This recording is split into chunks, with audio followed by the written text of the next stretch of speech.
Capítulo 5. Varsovia y el arte del silencio.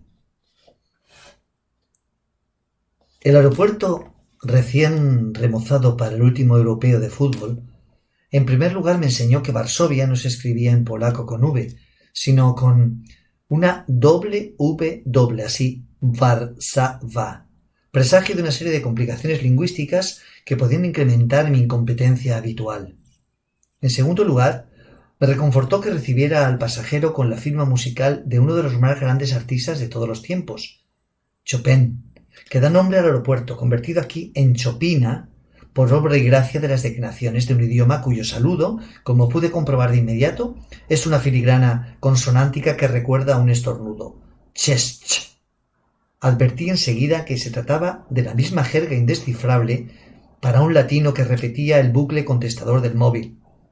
Y por último, lo más relevante de todo, cuanto percibí ya en suelo polaco, que desbarató mi primer plan de responder inmediatamente a Eva, es que también allí se pierden las maletas, la mía en concreto. Si establecieran un ranking de perdedores de maletas, yo ocuparía uno de los primeros puestos. Ahora me tocaba plantarme ante la boca que escupía equipajes a la cinta transportadora. No por mucho mirar el horizonte amanece más temprano. Si deseas que tu maleta salga la primera, o sale la última, o como fue mi caso, no sale nunca. Mientras la cinta transportadora se vaciaba, dispuse del tiempo que reclamaba para aclarar el inquietante WhatsApp de Eva. Le reboté el mensaje. ¿Caput? ¿Qué quieres decir? Sobre la cinta transportadora aparecieron dos bultos que me habían pasado desapercibidos, unos palos de golf y la funda de violonchelo, igual que dos cadáveres olvidados arrastrados en un tío vivo. Pendiente de la contestación de Eva, permanecí un buen rato absorto en aquel bucle surrealista, como el bobo que se queda hipnotizado frente al tambor de la lavadora, hasta que aparecieron sus dueños. Esperaba ver dos hombres, eran dos mujeres, y resultaba difícil distinguir quién era la golfista y quién la concertista. El mundo está cambiando, me dije. Qué bien. Por el mundo y por la respuesta que acababa de florecer, como una rosa enlutada en mi móvil. Yo no trato con muertos. Me quedé helado. No sé por qué me vino a la cabeza la imagen de Silvio debajo de aquella cama polaca sin cobertura. Di por hecho que Eva me hablaba en sentido figurado, también que no había elegido el mejor momento para llamarla. Aquello olía a ruptura y mal rollo, mejor no hurgar. No obstante, la metáfora se me antojaba perturbadora, igual que la cinta transportadora, que daba vueltas y más vueltas a pesar de que ya no transportaba nada. Con tan mala sensación en el cuerpo y las ganas de llegar al Hotel Bristol y abrazar a mi sobrino, pensé en dejar la reclamación para el día siguiente, pero recapacité. ¿Perdemos las maletas o son las maletas las que nos pierden a nosotros? Un buen tema para reflexionar mientras me las apañaba para encontrar el garito en el que mi maleta fuera la que pusiera la denuncia. Di con él tras recorrer medio aeropuerto, preguntando a los pocos operarios y viajeros despistados que quedaban. Ocupaba una esquina al lado de unos lavabos para minusválidos. Por si fuera poco, el funcionario que sufría el turno de noche y que se obstinaba en rellenar personalmente la hoja de reclamación hablaba tan mal el inglés que, parece mentira, prefería que me hablara en polaco. Tuve que poner en práctica mis mejores dotes de mimo para ir refiriéndole con gestos cuestiones tales como la dimensión de la maleta, su color, contenido, etc. Tarea nada fácil. Si alguien nos hubiera visto, yo, haciendo de Marcel Marceau, el oficinista, descifrando mis movimientos, hubiera pensado que éramos dos desequilibrados matando el tiempo, con el juego de las películas, pero no, el tiempo era el que me mataba a mí, que estuve a punto de desistir y renunciar a mi maleta. Al final, aquel buen hombre, el que terminé haciéndome amigo, Mietek, empezó llamándose, descodificaba mejor de lo que yo pensaba mi interpretación magistral de hombre al borde de un ataque de nervios porque a su sobrino lo pueden estar fulminando mientras él hace el gilipollas delante de un mostrador. Mietek entró en su ordenador y, para mi sorpresa, detectó en pocos segundos el paradero de mi valija, que se había quedado en el aeropuerto de Ámsterdam. Lógico, deduje, con lo bien que se estaba allí. Después llegó el turno de su sesión mímica. Lo hacía bastante bien, prueba de que no era la primera vez que necesitaba sustituir su escaso dominio del inglés por el lenguaje del silencio. Lo entendía la primera. Al día siguiente, por la tarde, llevarían mi equipaje al Hotel Bristol. Fue tal la emoción que sentía al ver que todo estaba arreglado que terminamos aplaudiéndonos mutuamente. Ya no lo parecíamos, éramos dos imbéciles frente a frente. Por unos instantes me olvidé de la urgencia. Menos mal que la emoción del éxito dura escasos segundos. De eso algo sé. Después siempre vuelve el desasosiego. Era tan tarde que hubiera entendido que estuvieran cerradas hasta las calles y a la salida no encontrara un solo taxi. Por eso recurrí a mi colega Mimo, a ver si podía ayudarme. Tomé el camino más corto. Primero apunté con el índice hacia el cielo, después imaginé un volante de coche en mis manos y lo giré de un lado a otro. Habíamos conseguido una compenetración sublime. Miechu, que así me dijo que lo llamara a partir de ese momento, el diminutivo que usaba con él sus amigos de farra, tardó un segundo en chasquear los dedos. Sonrió, hizo una llamada con su móvil, salió del minúsculo habitáculo, cerró la ventanilla y me condujo hasta la misma salida del aeropuerto, donde me esperaba el único taxi superviviente de aquel Chopin de altos vuelos. Durante el trayecto por las calles vacías y poco iluminadas de la capital polaca, incorporé un segundo mito, tras el músico, al universo en el que acababa de aterrizar. Al reescribir estas líneas afirmo que el primero.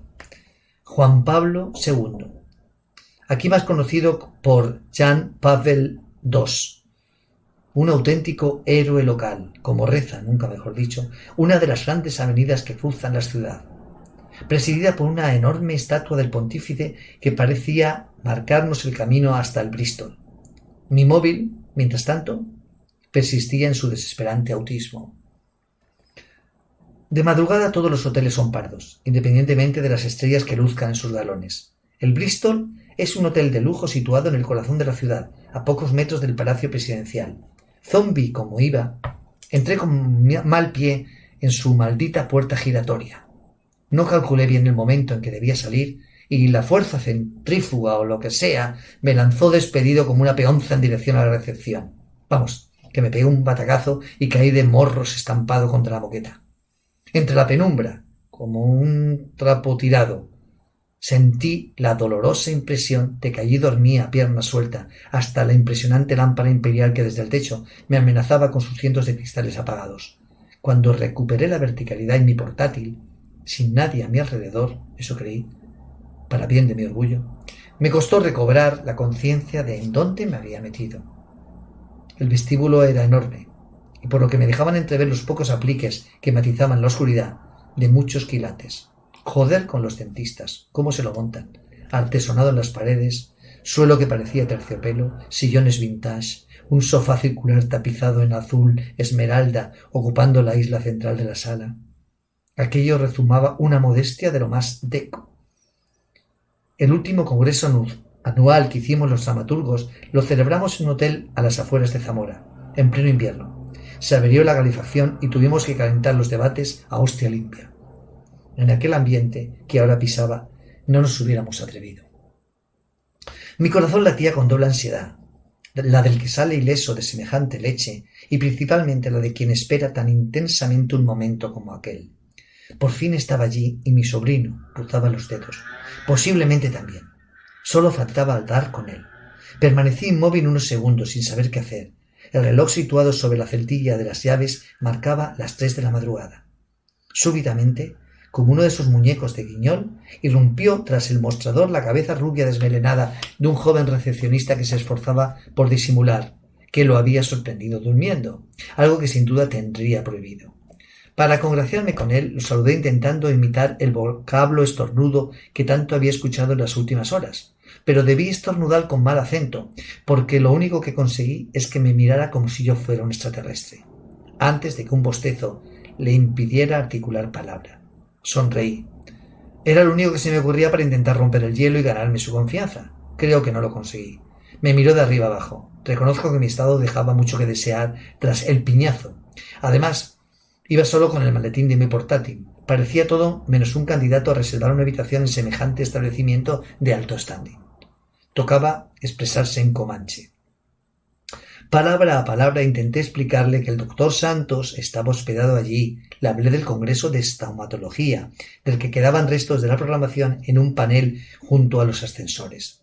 Igualmente le dije, o intenté decirle, que no hacía falta que lo despertaran. Solo con confirmarme que seguía en el hotel era suficiente. Al día siguiente desayunaría con él. Si todo esto hubiera sucedido a plena luz del día, aquel conserje se hubiera negado a proporcionarme la más mínima información o directamente hubiera llamado a un guardia de seguridad. Pero a esas horas, cuanto menos trámites se hicieran, debió calibrar, mejor para volver a sus dulces sueños, por lo que el recepcionista durmiente se esforzó en captar cuanto yo le glosaba sin dejar de rastrear en su ordenador. Cuando acabé mi interminable alocución, 2 minutos de command son Chinglish son agotadores. Tras teclear varias veces más, se dispuso a solventar una de mis dudas, emulando mi tartamudeo. Tan lentamente que hasta lo entendía. Me comunicó que, of course, el doctor Silvio Santos se había alojado allí, que, of course, allí había tenido lugar el congreso esa misma tarde y que algunos asistentes abandonarían el hotel a la mañana siguiente, tras el desayuno, aunque la mayoría esperaría hasta el lunes, ya que el congreso les regalaba la estancia todo el fin de semana. Suspiré aliviado, había llegado a tiempo. Pero la sensación de bienestar se cortó de cuajo cuando el recepcionista añadió un último of course. Silvio, of course, había dejado su habitación a las 18:34, según constaba en el check-out general. A partir de ahí, admito que mis nervios se desataron y que mi jerga se volvió, si cabe, más incongruente. Lo atropellé con las dudas que flotaban en mi cabeza. Si tenía noticia de algún incidente ocurrido en el hotel en los últimos días. ¿Por qué? Según la compañera que atendió mi llamada, le habían cambiado la habitación. Si, en todo caso, había visto personalmente al señor Santos salir o entrar. Si... El conserje bloqueó el cuestionario, alzando el brazo derecho con la palma de la mano abierta, en actitud de guardia urbano parando el tráfico, y parsimoniosamente se limitó a transmitirme que él solo trabajaba en el turno de noche y en el turno de noche básicamente se duerme. Después rectificó, excepto él. Al girar la cabeza, decepcionado ante una información que me descolocaba, atisbé 2 siluetas que, cerca de la puerta de entrada, sobresalían en la sombra. Una de ellas era la efigie de alabastro que tutelaba el salón. Lo supe después, la del fundador del hotel, el famoso compositor Paderewski. La otra pertenecía a una mujer que no me quitaba de la vista de encima y que me temía hasta pudiera haber sido testigo de mi gloriosa irrupción en el hotel. Vacilé unos segundos. Era demasiado tarde para salir de allí y empezar a buscar a Silvio por una ciudad dormida de 3 millones de habitantes. Tampoco podía acudir a la policía, contrariando el ruego de mi sobrino, por más que el cuerpo me lo pidiera. Lo más sensato, si es que podía rescatar algún atisbo de sensatez de cuanto estaba sucediendo, era pasar la noche en el hotel, levantarme temprano y reanudar las pesquisas. El conserje, que tenía unas ganas locas por finiquitar el asunto y volver a trabajarse la almohada, aguardaba cortésmente a que me retirara. En cambio, ante su asombro, le solicité una habitación para aquella noche y añadí, of course, podía permitirme media noche de lujo polaco-asiático. Antes de que acabara el subrayado, ya me había contestado que lamentablemente el hotel estaba completo, por el congreso y las últimas reservas de fin de semana. Reparé por primera vez en que era viernes. Bueno, ya sábado. Mi búsqueda en suelo polaco no podía empezar mejor. Sin sobrino ni habitación. Iba a preguntarle al dormilón despeinado si podía indicarme algún hotel próximo, cuando una voz femenina, a mi espalda, en inglés de verdad, se me adelantó anunciándole que el señor, es decir yo, se alojaría en la habitación 449, a lo que el muchacho respondió con un of course, madame, que transmitía tanta sumisión incuestionable como la complacencia por zanjar el tema y una escasez léxica que me resultaba familiar. Antes de descubrir los rasgos de aquella señora que sigilosamente había abandonado el busto del músico polaco, me sobrevino su olor. Desprendía un perfume muy agradable, a madreselva, tan suave como su voz. El contraluz sugería una mujer de mi edad, que todavía conservaba una buena parte de su atractivo, aunque en ese momento no discerní si aquella primera impresión tenía que ver más con mis ganas que con la realidad. Ver lo que era ver, veía muy poco. Al notar mi pudor por sentirme incapaz de expresarle mi perplejidad ni mi agradecimiento, desbarató la incomodidad con una sonrisa y se lanzó a hablarme en un castellano muy particular, con un acento que mezclaba inglés y francés. Hola, ¿usted es tío de Silvio? ¿No equivoco? No equivoca, encantado. ¿No acuerda de mí? Soy Helen Massot. ¿Acuerda? Dudé un instante. Aproveché para de soslayo ser yo quien le diera un repaso visual. Tenía unos ojos profundos pero algo inquietantes, suavizados por el entorno de un rostro ovalado y claro, el pelo castaño. Lo llevaba recogido atrás con un moño. Su perfil era el de una mujer elegante y segura. La verdad es que me sonaba tanto el apellido como esa descarada forma de mirar, pero no conseguía situarla en mi recuerdo. No acuerdo, lo siento. ¿Francesa? ¿Inglesa? Mi padre francés, mi madre inglesa, Oxford. ¿Acuerda ahora? Titubeé. Desde que había puesto el pie en Polonia no hacía otra cosa que jugar a acertijos. Por fin caí, casi igual que en el vestíbulo. Joder. La había conocido el día que mi sobrino defendió la tesis que ella la había dirigido. La mano derecha del profesor Hamilton. Viajé con mi hermana hasta la ciudad inglesa, queríamos estar con él en un acto tan importante. En la cena, donde festejamos el cum laude, pude departir con ella algunos minutos, y entonces me pareció una mujer muy especial, inteligente y guapa. No sé si en ese orden. También algo distante, ahora escasos centímetros y a pesar de la penumbra, me resultaba gratamente cercana, en todos los sentidos. Claro, acuerdo. Disculpe mi despiste, soy fatal para recordar las caras, aunque sean tan bonitas como la suya. Menos mal que creo no entendió el piropo demasiado descarado. La famosa doctora Massot. Helen, faltaría más. Silvia me dijo que... ¿Y Silvio? Interrumpí bruscamente al recordar lo que me había traído hasta allí, que no era ligarme a una encantadora madurita. Perdone, pero en estos momentos es lo único que... preocupa. Entiendo. Miró hacia un lado, luego hacia otro, asegurándose de que nadie nos oía. Silvio es bien. Acababa de descubrir quién me había enviado el SMS. La pausa fue acompañada con otra sonrisa relajante. Insistí. ¿Dónde es bien? No puedo decir, pero confianza... por favor. La calidez de la voz no conseguía ocultar su intranquilidad. Y perdón mi español. Su español me suena a música celestial. Después no pude aguantar más. La miré fijamente a los ojos, castaños, arqueados ligeramente por el rímel, y me dejé de medias tintas. ¿Qué está pasando, Helen? Susurré a grito pelado, valga la contradicción. ¿Alguien me puede decir qué le está pasando a Silvio? ¿Por qué no se ha quedado en el hotel? Imagino que usted estará al tanto de todo. Ella asintió incómoda ante el interrogatorio. ¿Quién ha intentado matarlo? ¿Por qué? Ahora fue ella la que se mostró incapaz de sostener mi mirada para responderme. A veces investigar está peligroso. ¿Hasta qué punto?